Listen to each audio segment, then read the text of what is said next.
ಶ್ರೌತಸ್ಮೃತಿ ವಿರುದ್ಧತ್ವಾತ್ ಸ್ಮೃತಯೋನ ಗುಣಾನ್ ಹರೇಃ ನಿಷೇಧುಂ ಶಕ್ನುಯುರ್ವೇದಾಃ ನಿತ್ಯತ್ವಾನ್ ಮಾನವೋತ್ತಮಂ. ಈ ವೇದಗಳು ಪ್ರಮಾಣ ಆಗಿವೆ. ಯಾಕೆಂದರೆ ವೇದಗಳು ಅಪೌರುಷೇಯ ಆದರೂ ಕೂಡ ಅವುಗಳಿಗೆ ಜ್ಞಾನವನ್ನು ಕೊಡುವಂಥ ಶಕ್ತಿ ಅಂತನ್ನೋದು ಸ್ವಾಭಾವಿಕವಾಗಿಯೇ ಇದೆ. ಜ್ಞಾನವನ್ನು ಕೊಡುವ ಶಕ್ತಿ ಅದಕ್ಕೆ ಆಪ್ತೋಕ್ತತ್ವ ಮೊದಲಾದ ಮತ್ಯಾವುದು ಗುಣದಿಂದ ಬರಬೇಕಾಗಿಲ್ಲ. ಸಹಜವಾಗಿಯೇ ಅದಕ್ಕೆ ಜ್ಞಾನವನ್ನು ಕೊಡುವ ಶಕ್ತಿ ಇದೆ. ಮತ್ತು ಅಪೌರುಷೇಯ ಆದ್ದರಿಂದ ಅದು ಯಥಾರ್ಥ ಜ್ಞಾನವನ್ನೇ ಅಪೌರುಷೇಯ ಆದ್ದರಿಂದ ಅದರಲ್ಲಿ ಪುರುಷ ದೋಷದಿಂದಾಗಿ ಮತ್ಯಾವುದು ದೋಷ ಬರೋದಿಲ್ಲ. ಅದರಿಂದ ಅವುಗಳನ್ನು ಪ್ರಮಾಣ ಅಂತ ಹೀಗೆ ಸಮರ್ಥನೆ ಮಾಡಿ ತೋರಿಸಿದರು. ಆಪ್ತೋಕ್ತತ್ವ ಗುಣ ಬೇಕಾಗಿಲ್ಲ, ಸಹಜವಾಗಿಯೇ ವೇದಗಳಿಗೆ ಪ್ರಾಮಾಣ್ಯ ಇದೆ. ಮತ್ತು ವೇದ ಮಾತ್ರ ಅಲ್ಲ, ಯಾವುದೇ ಶಬ್ದ ಸಹಜವಾಗಿಯೇ ಪ್ರಮಾಣ ಆಗ್ತದೆ ಅಂತ ನಾವೇನು ಅಭಿಪ್ರಾಯ ಪಟ್ಟವಲ್ಲ, ಅದನ್ನು ಜೈಮಿನಿಗಳ ಒಂದು ಸೂತ್ರಕ್ಕನುಸಾರವಾಗಿ ತೋರಿಸಿಕೊಡ್ತಾ ಇದ್ದಾರೆ ಈಗ. ಅದ್ಯಾವುದು ಅಂದರೆ ಔತ್ಪತ್ತಿಕಸ್ತು ಶಬ್ದಸ್ಯ ಅರ್ಥೇನ ಸಂಬಂಧ ಅಂತ. ಅಲ್ಲಿ ಮುಂದೆ ತಸ್ಯ ಜ್ಞಾನೋಪದೇಶ ಅಂತ ಹೀಗೆ ಸೂತ್ರ ಇದೆ. ಅದು ನಮಗಿಲ್ಲಿ ಬೇಕಾಗಿಲ್ಲ. ನಮ್ಮ ಸಿದ್ಧಾಂತವನ್ನು ಸಮರ್ಥನೆ ಮಾಡಲಿಕ್ಕೋಸ್ಕರ ಮೇಲಿನ ಮೇಲೆ ಆ ಜೈಮಿನಿಯ ಸೂತ್ರವನ್ನೇನು ಈ ಸೂತ್ರವನ್ನು ಹೇಳ್ತಿರ್ತಾರೆ, ಅಲ್ಲಿ ಔತ್ಪತ್ತಿಕಸ್ತು ಶಬ್ದಸ್ಯ ಅರ್ಥೇನ ಸಂಬಂಧ ಇಷ್ಟನ್ನು ಮಾತ್ರ ತಗೊಂಡಿರ್ತಾರೆ. ಅಷ್ಟು ಸಾಕು. ಶಬ್ದಸ್ಯ ಅರ್ಥೇನ ಸಂಬಂಧ, ವಾಚಕವಾದ ಒಂದು ಶಬ್ದಕ್ಕೆ ಅರ್ಥದ ಜೊತೆಗೆ, ವಾಚ್ಯವಾದಂತಹ ಅರ್ಥದ ಜೊತೆಗೆ ಸಂಬಂಧ ಏನಿದೆಯಲ್ಲ ಅದು ಔತ್ಪತ್ತಿಕ. ಉತ್ಪತ್ತಿ ಅಂದರೆ ಹುಟ್ಟಿಗೆ ಸಂಬಂಧಪಟ್ಟದ್ದು ಅಂತ ಅರ್ಥ ಅಲ್ಲ. ಔತ್ಪತ್ತಿಕ ಅಂದರೆ ಸ್ವಾಭಾವಿಕ ಅಂತ ಅರ್ಥ. ಅದೊಂದು ಪಾರಿಭಾಷಿಕ ಶಬ್ದ. ಅದು ಉತ್ಪತ್ತಿ ಅಂದರೆ ಹುಟ್ಟು, ಆ ಹುಟ್ಟಿಗೆ ಸಂಬಂಧಪಟ್ಟದ್ದು ಅಂತ ಹೀಗೆ ಅರ್ಥ ಅಲ್ಲ. ಸ್ವಾಭಾವಿಕವಾಗಿಯೇ ವೇದಗಳಿಗೆ, ಶಬ್ದಗಳಿಗೆ ಈ ಅರ್ಥವನ್ನು ಬೋಧಿಸುವಂಥ ಶಕ್ತಿ ಇದೆ. ಬೇರೆ ಏನು ಗುಣ ಬೇಕಾಗಿಲ್ಲ ಅಂತ ಹೀಗಾದ್ರೆ ಅರ್ಥ.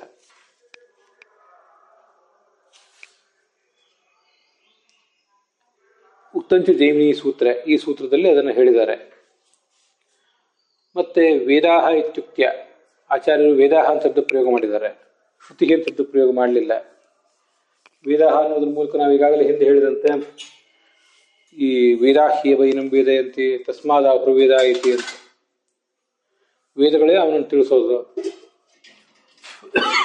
ಆದ್ರಿಂದ ಅವುಗಳನ್ನ ವೇದ ಎಂಬುದೇ ಕರೀತಾರೆ ಅಂತ ಬಂದಿದೆಯಲ್ಲ, ಅಲ್ಲಿ ವೇದಾಹ್ಯ ವೈನಂ ವೇದ, ವೇದಗಳೇ ಅವನನ್ನು ತಿಳಿಸ್ತವೆ ಅಂತ ಒಂದರ್ಥ. ಇನ್ನೊಂದು, ವೇದಗಳು ಅವನನ್ನು ತಿಳಿಸಿಯೇ ತಿಳಿಸ್ತವೆ ಅಂತ. ಅವುಗಳಿಗೆ ತಿಳಿಸ್ಲಿಕ್ಕೆ ಅಷ್ಟೇನು ಕಷ್ಟ ಬೇಕಾಗಿಲ್ಲ, ಕಷ್ಟ ಆಗೋದಿಲ್ಲ, ಸಹಜವಾಗಿ ತಿಳಿಸಿಯೇ ತಿಳಿಸ್ತವೆ ಅಂತ ಇನ್ನೊಂದು ಅರ್ಥವನ್ನು ಮಾಡಬಹುದು ನನ್ನ ಅನಿಸಿಕೆ. ಇದು ಶ್ರುತಿ ಸೂಚನೆಯನ್ನ, ಇಂಥ ಒಂದು ಶ್ರುತಿಯನ್ನ ಆಚಾರ್ಯರು ಸೂಚನೆ ಮಾಡ್ತಾ ಇದ್ದಾರೆ. ಮಾನಾಂತರ ಸಂವಾದ ಅನಪೇಕ್ಷಮೇವ ಪ್ರಾಮಾಣ್ಯಂ. ಅವುಗಳಿಗೆ ಪ್ರಾಮಾಣ್ಯ ಅಂತ ಅನ್ನೋದು, ವೇದಗಳಿಗೆ ಪ್ರಾಮಾಣ್ಯ ಅನ್ನೋದು ಮಾನಾಂತರ ಸಂವಾದ. ಬೇರೆ ಯಾರೋ ಆಪ್ತನಾದ ವ್ಯಕ್ತಿ, ಆ ವ್ಯಕ್ತಿಯ ಜ್ಞಾನ ಅನ್ನೋದೊಂದು ಪ್ರಮಾಣ, ಅದರ ಅಪೇಕ್ಷೆ ಇದಕ್ಕಿದೆ. ಅವನ ಯಥಾರ್ಥ ಜ್ಞಾನ ಪೂರ್ವಕವಾಗಿ ಬಂದಿರೋದ್ರಿಂದಲೇ ಇದು ಪ್ರಮಾಣ ಅಂತ ಹೀಗೆಲ್ಲ ಭಾವಿಸಬೇಕಾಗಿಲ್ಲ. ಅಥವಾ ಯಾವುದರ ಅಗತ್ಯವೂ ಕೂಡ ಅದಕ್ಕಿಲ್ಲ.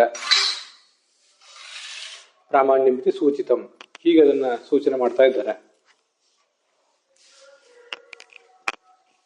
ಮತ್ತೆ ಏವಂಚ ಸತಿ ಪ್ರಾಮಾಣ್ಯ, ಹೀಗೆ ಪ್ರಾಮಾಣ್ಯ ಅಂತ ಅನ್ನೋದು ಸಿದ್ಧವಾಯಿತು. ಏವಂಚ ಪ್ರಾಮಾಣ್ಯ ಸತಿ, ಸತಿ ಅಂದ್ರೆ ಪ್ರಾಮಾಣ್ಯ ಇರುತ್ತಿರಲು ಅಂತ ಅರ್ಥ. ಇರುವುದು ಅಂದ್ರೆ ಸಿದ್ಧವಾಗುವುದು ಅಂತ ಅರ್ಥ. ಪ್ರಾಮಾಣ್ಯ ಅನ್ನೋದು ಹೀಗೆ ಅನಾಯಾಸವಾಗಿ ಸಿದ್ಧವಾದಾಗ ನಾವು ಮುಂದೆ ಏನ್ ಮಾಡ್ಬೇಕು ಅಂದ್ರೆ, ವಿಸಂವಾದ ಕರ್ತೃ ವೈಗುಣ್ಯಾದಿ ನಿಮಿತ್ತ ಇತಿ ಕಲ್ಪ್ಯಂ.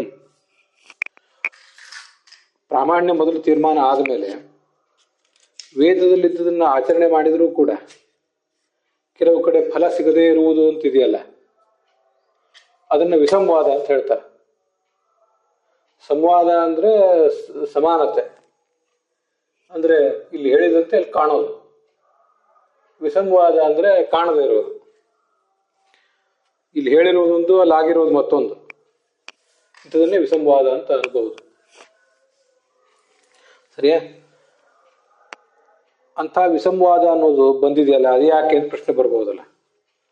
ಆ ಪ್ರಶ್ನೆಗೆ ಉತ್ತರವನ್ನು ನಾವು ಸಹಜವಾಗಿ ಕೊಡಬಹುದು. ಅದೇನಂದ್ರೆ ಕರ್ತೃವೈಗುಣ್ಯಾದಿ ನಿಮಿತ್ತ. ಒಂದು ವೇಳೆ ಅಲ್ಲಿ ಬಂದಿರುವಂತಹ ವಿಸಂವಾದ ಅನ್ನೋದು ಅದು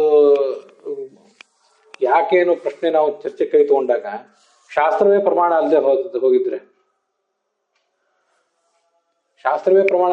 ಹೋಗಿದ್ರೆ ಅವಾಗ ಅಲ್ಲಿ ಕರ್ತೃವೈಗುಣ್ಯ ಅಂತ ಹೇಳ್ಬೇಕಾಗಿಲ್ಲ. ಅದು ಶಾಸ್ತ್ರವೇ ಅಪ್ರಮಾಣ ಆಗಿರೋದ್ರಿಂದ ಅದಕ್ಕೆ ಅದನ್ನು ನಾವು ಒಪ್ಪಬೇಕಾಗಿಲ್ಲ ಅಂತ ತಳ್ಳಿ ಹಾಕಿಬಿಡ್ಬೋದು. ಆದರೆ ಇದು ಶಾಸ್ತ್ರ ಪ್ರಮಾಣ ಆಗಿರೋದ್ರಿಂದ ಕರ್ತೃವೈಗುಣ್ಯ ಬಂದರೆ ಅದು ಶಾಸ್ತ್ರ ಅಪ್ರಮಾಣ ಅಂತ ಹೇಳಲಿಕ್ಕೆ ಅವಕಾಶವೇ ಇಲ್ಲ. ಅಷ್ಟಾದ ಮೇಲೆ ಅದನ್ನು ಸರಿಯಾಗಿ ಮಾಡದೆ ಹೋದರೆ, ಅಲ್ಲಿ ಹೇಳಿದ ಆಚರಣೆಯನ್ನು ಸರಿಯಾಗಿ ಅಧಿಕಾರ ಪೂರ್ವಕವಾಗಿ ಜ್ಞಾನಪೂರ್ವಕವಾಗಿ ಮಾಡದೆ ಹೋದರೆ ಅದರಿಂದ ಈ ಥರ ಆಗಿದೆ ಅಂತ ತಿಳ್ಕೋಬೇಕು. ಜಗತ್ತಿನಲ್ಲೂ ಕೂಡ ನಾವು ಹಾಗೆ ಹೇಳ್ತೇವೆ.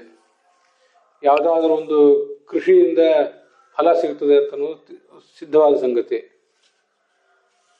ಅಷ್ಟು ಸಿದ್ಧ ಆದಮೇಲೆ ಯಾರಿಗಾರು ಒಬ್ರಿಗೆ ಸಿಗದೆ ಹೋದರೆ ಅವ್ರು ಅದನ್ನು ಸರಿಯಾಗಿ ಮಾಡಲಿಲ್ಲ ಅಂತ ಈಗ ತೀರ್ಮಾನ ಆಗ್ತದೆ.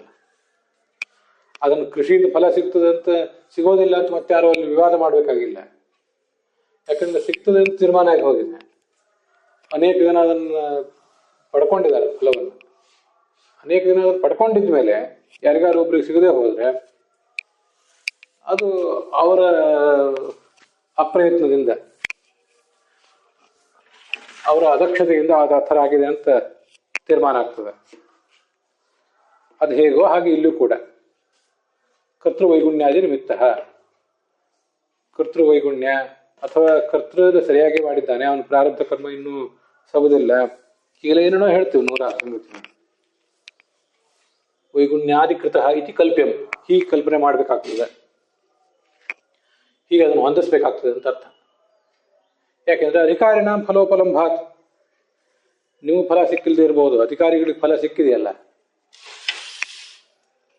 ಇತಿ ಭಾವೇನ ಉತ್ತಮಂ ಇತಿ, ಆದ್ದರಿಂದ ಅದು ಉತ್ತಮವಾದ ಮಾನ ಅಲ್ಲ. ವೇದಾಂತ ಅನ್ನೋದು ಅತ್ಯಂತ ಶ್ರೇಷ್ಠವಾದಂಥ ಪ್ರಮಾಣ. ಯಾಕೆಂದ್ರೆ ಅಲ್ಲಿರುವಂಥದ್ದು, ಅಲ್ಲಿ ಹೇಳಿದಂಥ ಫಲ ಎಲ್ಲವೂ ಅನೇಕ ಜನರಿಗೆ ಸಿಕ್ಕೇ ಇದೆ.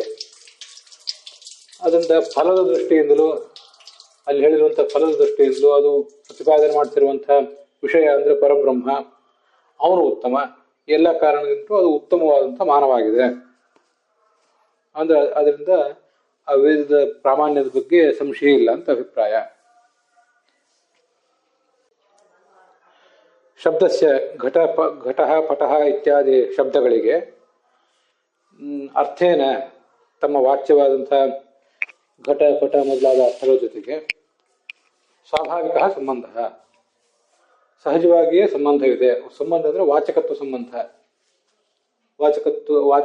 ವಾಚ್ಯವಾಚಕ ಅನ್ನುವ ಸಂಬಂಧ ಇದು ಸಹಜವಾಗಿಯೇ ಇದೆ ಅಂತ ಇದು ಜೈಮಿನಿ ಸೂತ್ರದ ಅರ್ಥ. ಅಲ್ಲಿಗೆ ಈ ಭಾಗ ಸಮಾಪ್ತವಾಗಿದೆ.